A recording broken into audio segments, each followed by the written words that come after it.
So I'm with Dee Jurius, the Executive Director of the Office of Professional Licensure and Certification. So a few questions. We're going to keep this really high level.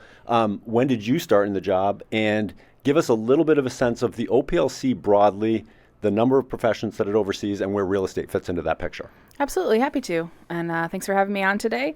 So I started the day after Labor Day in September, so I've been on the job for just about 3 months. Not necessarily new to Concord. I've spent 3 years here in the executive branch and was in the House of Representatives for 2 years prior to that.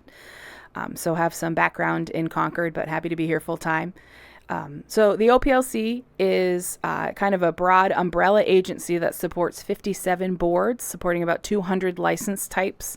And we have about 200,000 licensees across the state. I like to say it's about 20% of the state will have some credential from this office. So it's very public facing, lots of stakeholders, and happy to support that work. We do that in 2 ways, basically through issuing licenses and then through enforcement of complaints that come in for professional misconduct or violation of rule or statute.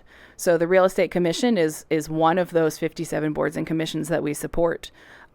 They have monthly meetings. Not every board meets monthly, but they have monthly meetings where they are reviewing complaints. They are looking at the rules and the regulations that they have with their subject matter expertise to help craft those for the Real Estate Commission and for the profession more broadly.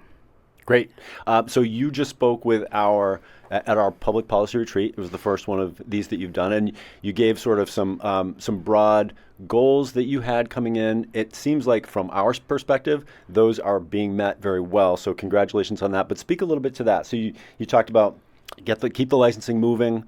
You talked about answering the phones, keeping that customer service going, and then answering the complaints and keeping the enforcement part going. So speak a little bit about that. Yeah, happy to. So I'm really happy to report that there's been a lot of movement in the customer service realm. We had been answering a lower percentage, probably about 70% of calls that were coming into the office were being responded to in previous years. And so there was a large effort, really started under my predecessor, Lindsay Courtney, who I'm sure you all have heard from before, to say we've got to figure this out. We need to get through really the procedure of how are we responding, how are we answering the phone, do we have appropriate staffing? So I'm happy to report in 2024 we're handling between 96 and 100% of our daily calls. And if you call our office, the average time that you're going to wait in a queue is 30 seconds, which for us is a dramatic improvement and really great. We're hoping to continue that progress. And on the kind of licensing side, I was saying that fortunately, most people will never have to deal with the enforcement side of our office. You will be getting a license, but there will not be complaints or any action taken there.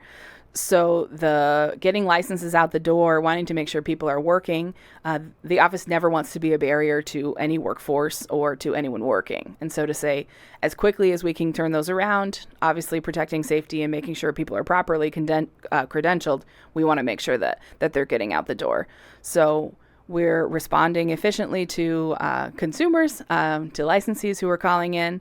And then the last piece of that, responding to complaints, is kind of the next focused attention in the office, is to say, let's do that same overhaul of process and review to make sure we're efficiently dealing with that side of the house. That's great. And just in terms of customer service, as I mentioned to you before, just sort of an informal poll that Bob Quinn and I, when we go around the state, Bob usually asks how many have had interactions with OPLC, with the Real Estate Commission. Raise your hand if it's been frustrating. Raise your hand if it's been smooth. And far more of those have been smooth over the past, even year and months, certainly. So definitely congratulations on that. It's working. Thank you. We have a very dedicated staff who work hard, and they've taken every question you can imagine, so they know their stuff. I'm sure.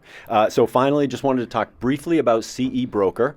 So just a real quick snapshot definition. I know most of our members know or at least aware of it, but talk a little bit about the timeline. Currently it's optional. Eventually it will be mandatory. So speak to that, please. Yep. So CE Broker is the name of the vendor that we're using to track continuing education. It may not always be that vendor, but that's kind of colloquially what we're referring to it as now. It is not currently mandatory for licensees to use. We do have kind of an internal target that we're just getting our own house in order, if you might to just make sure that we're ready to roll that out. So communication will be coming forward for when that is mandatory. And the reason it's so critical is just to be able to, instead of going through the quite onerous audit process, if there is an audit of your continuing ed, is quite labor intensive right now. And the idea is it's tracking all along. If your license is selected for an audit, we click 3 buttons, we see everything, you're good to go.